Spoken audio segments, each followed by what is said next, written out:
Hello नमस्कार दोस्तों।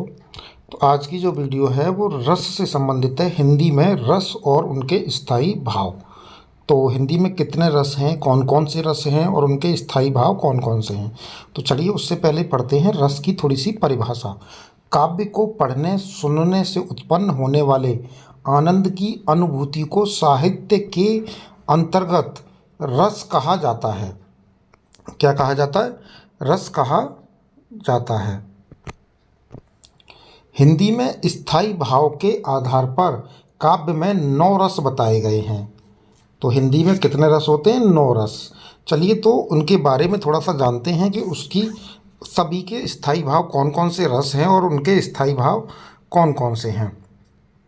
चलिए तो ये है हमारे क्रम संख्या रस और स्थायी भाव। तो पहला है हमारा श्रृंगार रस। श्रृंगार रस का जो स्थायी भाव होता है वो होता है रति। दूसरा है आपका हास्य रस। हास्य रस का स्थायी भाव हास। करुण रस का स्थायी भाव होता है आपका शोक, यानी कि स्थायी भाव करुण रस का क्या है? शोक।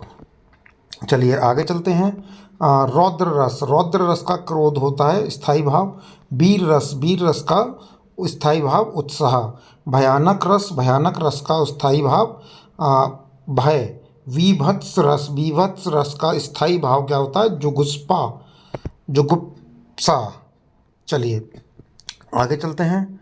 इसके बाद है आपका अद्भुत रस यानी कि विस्मय। शांत रस का स्थायी भाव निर्वेद। इसके अलावा जो है वो हिंदी में 2 रस और माने गए हैं। अब 2 रस कौन कौन से हैं? एक है आपका वात्सल्य रस, इसका स्थायी भाव होता है स्नेह। और अगला है आपका भक्ति रस का स्थायी भाव होता है वैराग्य। तो आज की जो वीडियो है इसमें हमने आपको रस और उनके स्थायी भाव के बारे में बताया। हिंदी में कितने रस हैं और उनके स्थायी भाव क्या हैं। तो वीडियो अगर अच्छी लगी हो तो लाइक और सब्सक्राइब ज़रूर करें।